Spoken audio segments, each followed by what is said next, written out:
It is been well accepted that the development of a country depends squarely on the kind of education we provide to our children. There is a very good correlation between the accomplishment in higher education and the development level of the country. Therefore, every one of you plays a very important role in making this country a better place. Ravi asked a question as to what is the kind of learning that students must acquire in the classroom as a result of all that you teach. I would say that education is all about learning to learn. When students pass out of colleges, you will have to equip them to learn new things, because after all, they leave colleges around 21, 22, most of them. Some of them who go on to do their masters may leave around 23, and some of them who go on to do their PhD may leave by 27, 28. But even then, a majority part of their lives, given that today most of us would be fairly active at least till 65, 70, for about 35 to 40 years, we will be confronted with new situations. Therefore, learning to learn new patterns, new ideas, and new paradigms become extremely important. So therefore, the first thing that colleges and schools will have to teach will be how to learn new things. In order to do that, a very important requirement is for the students to apply their learning in the classroom to understand what is happening around them. For example, if you are teaching acceleration due to gravity, students will have to appreciate what happens if the acceleration due to gravity is not 32 feet per second square, but it is 16 feet per second square. Will we be able to walk easier? Will we be able to walk faster? Will there be less pull? Will there be greater pull? So that's one aspect. The faculty, to actually be able to teach students effectively, have to be able to do two things. One is they have to learn themselves and be entrepreneurial in the way they teach new things. So innovation within the teaching part of it. And the other part of it is the knowledge expansion. I mean, you're in the business of understanding new things and communicating those new things to the society and to the world. And that is probably, research is not a big thing in India, which we absolutely need to be able to survive in the next 25 years, the next level of competition and global competence. As has been pointed out by well-known experts in the US academia, the best model is clearly one where teachers do research. They discuss the output of their research first in the classroom, and then they revise it, and then perhaps they write it. In fact, the other day I was with Amartya Sen on a TV program, and Amartya told us that most of the fundamental ideas that he has thought about, he first discussed with the students. got their feedback, and then went on to publish. So my suggestion to you would be to look at first stage, look at the issue of research in terms of teaching better. While the people who teach philosophy and justice in the classrooms here, they can think of how to reduce corruption, what mechanisms. But you, the scientists amongst the teachers, the engineers amongst the teachers, will have to look at how can we make sure that within that 50% of the money that is used can be used to build better roads. What kind of new materials in our surroundings can we use? What kind of building methodologies can we use? All that you need to do is conduct an experiment just here in BVB and validate that pilot. Similarly, the quality of power, that how can we harness wind power? How can we harness solar power? How can we, is there a mechanism to improve the efficiency of solar power? The other day I was with Mr. Abdul Kalam, and he was talking about setting up solar power generators in the space and then transmitting that power to the earth. And I did discuss with some physicist friends of mine, and they said it will be, at this, given this kind of technology that we have, it will be unviable, it will be very expensive. So the question that you have to ask is, can we use some area near Hubli so that we can indeed generate solar power, and can we improve the transmission efficiency? Similarly, the quality of water that we get around us is very poor. If you people thought about how to improve that, I was extremely impressed with the children that were working on these problems just, a furlong from here. I think that mindset, for what was impressive to me was not the experiments they were conducting. I think they were good, but that was not the most outstanding. The most outstanding aspect of it was their mindset. They were thinking about these problems. They were wanting to solve these problems. They were wanting to make the lives of people around them better. So, for example, there was this kid who convinced the government that there should be more buses coming from via her village. I thought that was extraordinary. So my request to every one of you is, think of problems around you. You don't have to solve it in the next 1 month, next 2 months, no.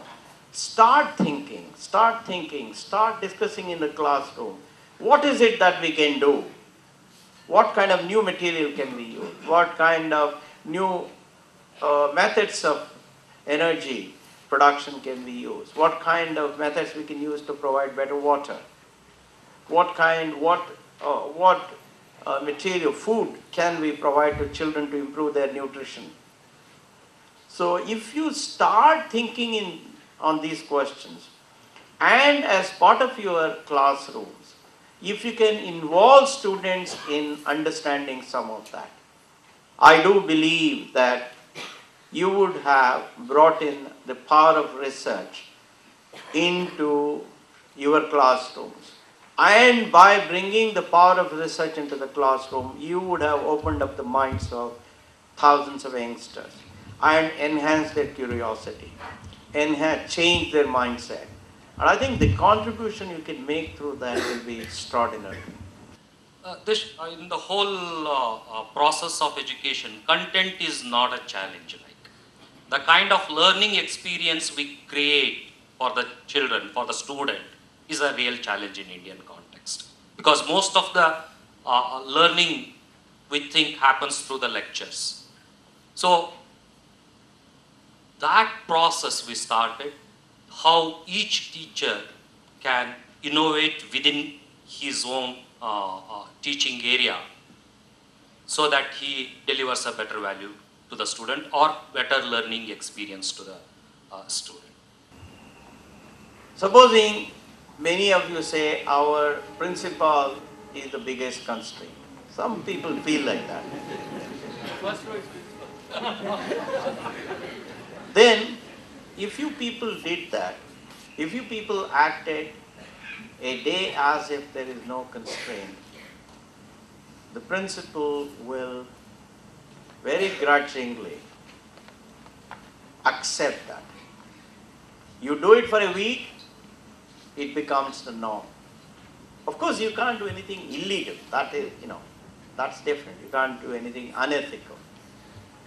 So therefore, I would only say, release the constraints that have been imposed by your mindset. Often my friend Ramesh Mishelkar, he used to be the Director General of CSIR. Nobody wanted to go to Mysore. I listened to all of them and I told my head of infrastructure, go ahead and construct.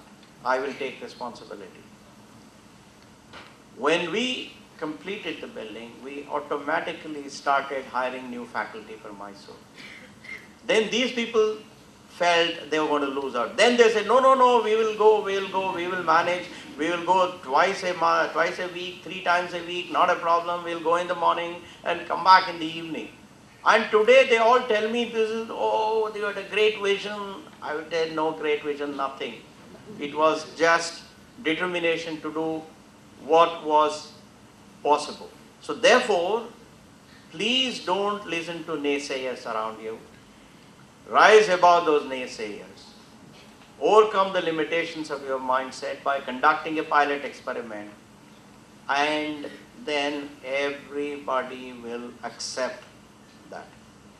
A mentee, you can be a mentor, but also a mentee. Absolutely. In fact, the students here, as you walk through the stalls, the very first stall, you'll see this student called Nagamani. So she actually mentored a lot of the beggar children on the streets to go back to the schools. So she's only a student. She needs a mentor. But she's already a mentor for other people. Yeah. So good mentors make good mentees too. And so I think we should make sure that we play both those roles. What we are lacking is focus on excellence. What we are lacking is open-mindedness to learn from people who are better than us. What we are lacking is benchmarking with the best global practices. What we are lacking is commitment and hard work. I'm not saying everybody. There's obviously 20% of the people are doing well. But if the nation has to make decent progress, then we have to get to 90%. So while I have nothing against people wanting to earn, if they have to realize that by enhancing the excellence in what they are doing, they would actually earn even more while making a better difference to the world. That's what I would say. Constraints exist mostly in our minds. If we act as if they don't exist, as long as we're doing the right thing, we will get the support of our colleagues. As long as whatever we are doing is good for the society, good for the college, I think you will get the support of people. But the biggest problem we have is we do not demonstrate courage in doing a thing that is different, doing the right thing. My request is to conduct a pilot experiment. First start with small battles. And once people realize that you indeed want to do good for the college, you indeed want to do good for the student community, you want to do good for the faculty members, I believe you will slowly get support. However, what happens in this journey is at some point of time, hubris sets in. We think that we are the smartest fellows in the world, nobody else knows as well as I do, and therefore I stop listening to others and I start insulting others. I think if we can guard ourselves against that tendency and maintain humility, then people will continue to listen to the leaders. But the need of the day is to conduct a pilot. Pick a small battle. Test the water before you go deep into the water. And let people appreciate your intentions. And it will happen. Of course, there will be some people who will get threatened because they may say, no, he is becoming more powerful than I am. But I think as long as the cause is right, you will indeed win. 4 years ago, we had this concept that universities should see themselves not as a campus but the whole world, the whole society, right? So we said experiential learning opportunity for students is a great way to build their leadership, their communication skills and everything else. We did go talk to a lot of the principals and they all came with the same solution. They said, if you can't improve their marks and get them better jobs, they will never do anything. Then we said, well, let's see if the students would like it. We went to the students. Within 3 years today, we have how many students? 12,000 students are doing the program. And you'll see that, right? You're not giving them any better marks. And you can go and see how excited they are. So I think the way you get new things going is you find products, you find services, you get ideas, but people buy into it. You're not pushing it. When you push things on people, it requires a lot of force, a lot of energy, a lot of regulations, a lot of those things. What I want all of you to think about is to come up with these innovative ideas. Also, I think we have to be very optimistic because things have changed, even in Karnataka. Today, we have autonomous colleges. We have deemed universities where there is considerable flexibility in terms of the kind of courses you can introduce, the kind of examinations that you can conduct. So as long as people like you who are well-intentioned, people who want to do good for the college, continue this fight, continue this crusade, I believe that things will change. There is no doubt about it. But if you didn't do it, then I am 100% certain that it won't change. But only because people like the professor from Davangere and you want to change the system because you see lacunae and you will demonstrate courage, you will demonstrate consistency, you will demonstrate commitment, it will change. It may not change tomorrow, it may change 2 years from now, 3 years from now. And I think that is extremely important because changing things in the world is not easy. Not just in this country. I mean, I have seen it in several European countries, US, Japan. Everywhere people are fighting the same issue, that is, change is not that easy. So therefore, I don't think we should feel diffident, but kindly please continue your good work, articulate these issues, discuss this with all your colleagues, and take it up with the university. And I have no doubt at all that tomorrow you people will be remembered as people who have brought about a big change, and the posterity will be grateful to you.